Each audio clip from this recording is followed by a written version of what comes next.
Well, Celtics fans, if you're anything like me, you were blown away last night by the news that the Boston Celtics acquired from the Cleveland Cavaliers Kyrie Irving.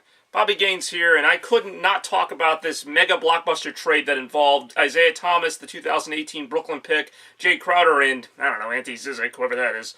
No, actually, I do know who that is. But, yeah, Celtics got Kyrie Irving. And, I mean, it is a remarkable move, and it's a move that I think we've all been waiting for, a big Celtics move for a long time now. And, they've kind of been slowly making bigger moves the last couple of years, getting Al Horford and then Gordon Hayward. And, we were all waiting for them to maybe get Paul George or Jimmy Butler. That didn't work out.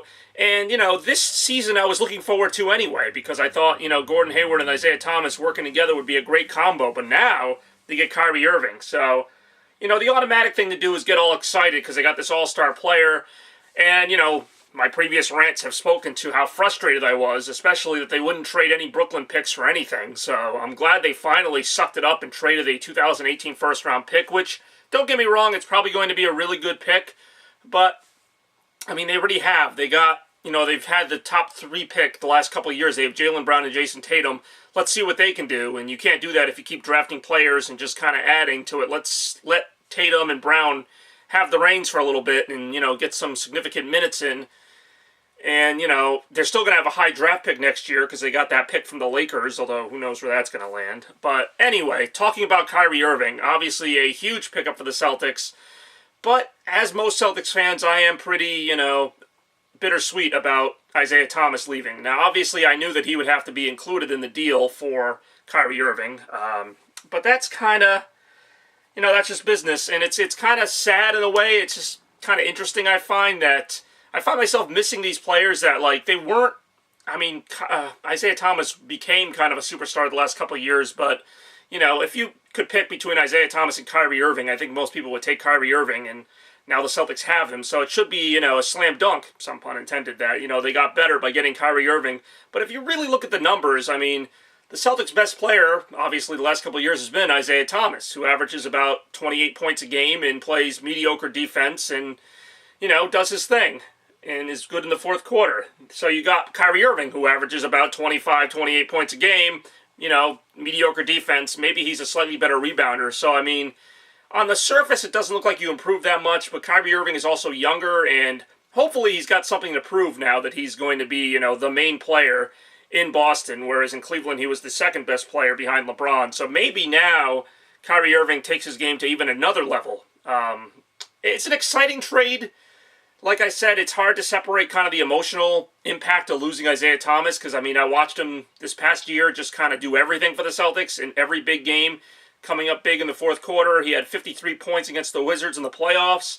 It just seemed like whenever you needed a big basket, Isaiah Thomas was there, and I don't see why that would stop with Cleveland. So Cleveland kind of got better as well. Not that, again, to me, whether or not Cleveland wins this trade is going to depend heavily on whether or not LeBron comes back next year for the Cavs.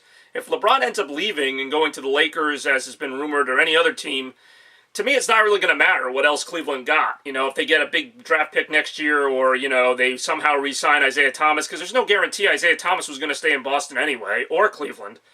So, if they somehow retain Isaiah Thomas and they get a big draft pick and LeBron stays in Cleveland, then yeah, you've kind of helped Cleveland be better for a longer time. But if LeBron leaves, I don't think it's really going to matter because if LeBron leaves and, Cleveland holds on to Isaiah and Jay Crowder, they're pretty much the Celtics. They're the Celtics from this past year. And then you look at the Celtics suddenly leapfrogging them and becoming the best team in the East. But that's a year or two away.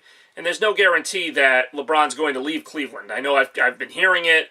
Knowing LeBron, he would, wuss out and go to another championship-type team if he doesn't think Cleveland can contend, which is kind of weird because LeBron is the reason why Cleveland is contending. But, I'm excited for this trade. It's not like in 2007, obviously, when the Celtics got Kevin Garnett, and it just felt like, the Celtics were instant contenders, because that was a different NBA then. That was before LeBron's big 3 in Miami. That was long before the Warriors. There wasn't like that big monolith team. So by default, the Celtics were the best team in 2008. And I know a lot of people say the Celtics' big 3 was like this dominating force, but they really only won one title. They were a really good team, but compared to some of these teams we're seeing now, they really weren't the monolith that they're made out to be. San Antonio has somehow sustained this championship-level success for many, many years, whereas most teams only get a small window. And that kind of gets me to my next point is when does the Celtics' window of championship contention begin?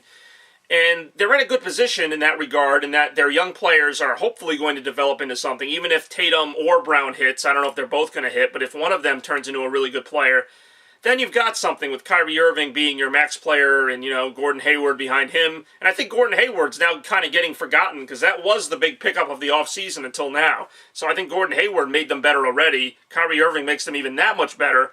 And you know that Cleveland doesn't always put their all into the regular season, so it's possible that you end up beating them again in the standings, but, still losing to them in the Eastern Conference Finals.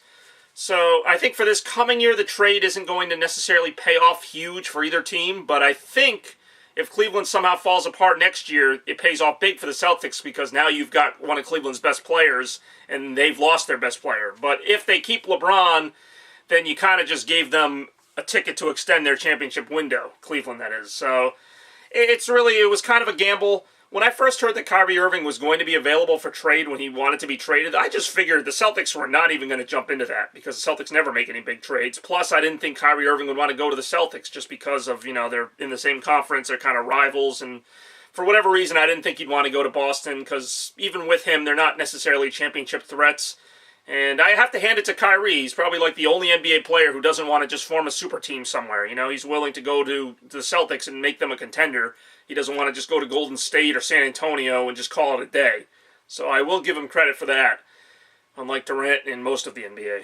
So it'll be an interesting season for sure. I do feel bad for Isaiah Thomas. I loved watching him play in Boston. Just a real spark plug. That is partly why I kind of wish the Celtics could have gone the Jimmy Butler route instead. They could have gotten Jimmy Butler, still traded the Brooklyn pick and some other things, and been able to hold on to Thomas. Then you would have had Thomas and Butler, and I feel like that makes you better than just swapping out Thomas for Kyrie. But again, we'll see, obviously. I think they're going to be good, undoubtedly, and it is kind of exciting, very exciting to have, that kind of relevancy again. This does improve their odds, but by how much remains to be seen. So I'd love to see your thoughts on the Celtics getting Kyrie Irving. Obviously makes them a better team, but how much better, and was it worth what they gave up? So we will soon see. I will talk to you later, Celtics fans.